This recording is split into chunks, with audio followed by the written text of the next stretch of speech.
अब्दुल्ला पूर्व मुख्यमंत्री जम्मू कश्मीर के, वो भी इस बैठक में शामिल थे। उन्होंने क्या कुछ कहा, सुनिए। करने के लिए तैयार नहीं है, लेकिन उसकी मुखालफत में हम कानून को अपने हाथ में भी लेने के लिए तैयार नहीं हैं। हम आइन या इस मुल्क के संविधान की तरफ से जो हमें इजाज़त दी है अदालत का इस्तेमाल करने की, हम अदालत का इस्तेमाल करके अदालत में जाके अपना पक्ष वहाँ पे रख के इस फैसले के खिलाफ जो है अपनी लड़ाई लड़ेंगे और उम्मीद करेंगे कि हमें से जो है इंसाफ। साथ वजीर आजम साहब को ये भी हमने समझाया कि एक विश्वास टूट चुका है जम्मू कश्मीर और केंद्र के दरमियान। उस विश्वास को दोबारा कायम करना वो मरकज की जो हुकूमत है, सबसे पहले तो उनकी जिम्मेदारी है और उसके लिए जो कदम वजीर आजम साहब उचित समझें, सही उनको वो कदम उठाने चाहिए। वजीर आजम साहब ने बात बिल्कुल मतलब एक अच्छे माहौल में सुना और हमने उनसे गुजारिश की कि हमारी लड़ाई जारी रहेगी, लेकिन उसके साथ साथ कुछ ऐसे फैसले जो लिए गए जो जम्मू कश्मीर के बिल्कुल हित में नहीं हैं, उनको रिवर्स करना बहुत ज़रूरी है। एक तो जो जम्मू कश्मीर को यूनियन टेरिटरी का दर्जा दिया गया, वो यूनियन टेरिटरी जो है वो वहाँ चाहे वो जम्मू के लोग हों चाहे वो कश्मीर के लोग हों, वो इस यूनियन टेरिटरी को बिल्कुल नहीं पसंद करते।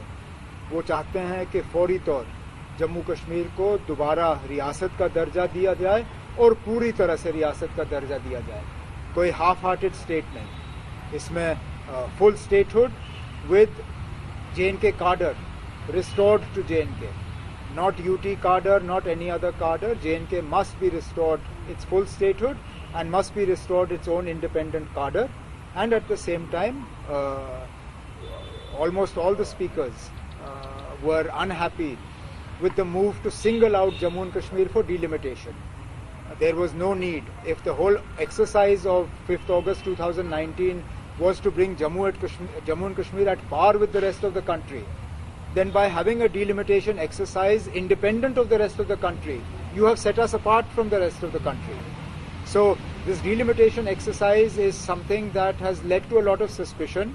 We want it to be re-looked at, and we want that JNK should be, as with other states, the people should be allowed to choose their own government, and that government should be allowed to take decisions that are in the interests of the people of JNK. So this was largely the point of view that we placed in front of the Prime Minister. Umar साहब, कोई आपको assurance मिल पाया statehood restore करने को लेके, राजनीतिक प्रक्रिया चुनाव को लेकर? इन दोनों चीजों पे गृह मंत्री साहब ने भी और वजीर आजम साहब ने दोनों ने कहा कि स्टेटहुड रिस्टोर करना और जल्द से जल्द चुनाव करना, वो चाहते हैं कि दोनों चीजों पे बहुत जल्दी जो है कार्रवाई शुरू हो। कोई चर्चा that the government is willing to hold election, whether there was any indication that the Prime Minister had election in his mind? Prime minister ने तो कहा कि वो चाहते हैं कि जल्द से जल्द वहाँ पे इलेक्शन हो और सरकार आ जाए और चुनी हुई सरकार जो है वहाँ के लोगों के लिए फिर फैसले लें।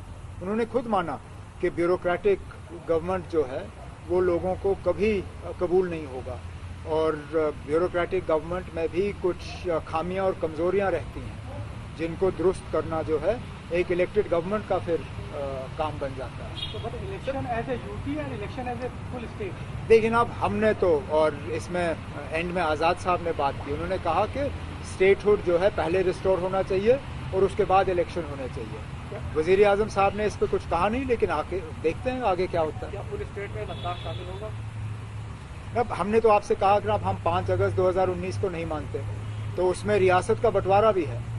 हम तो चाहते हैं कि जब सुप्रीम कोर्ट में ये बात आ जाए तो उसमें रियासत के जो 2 हिस्से किए गए हैं उस पर भी हम अपना पक्ष जो है सुप्रीम कोर्ट के सामने रखेंगे। उमर साहब, पीएम ने कहा कि दिल्ली की दूरी और दिल की दूरी दोनों खत्म होनी चाहिए। क्या आपको लगता है कि इस तरीके की कोशिश से दिल की और दिल्ली की दूरी कम होती है? अब एक मुलाकात से न दिल की दूरी दूर होगी, ना दिल्ली की दूरी होगी कम होगी।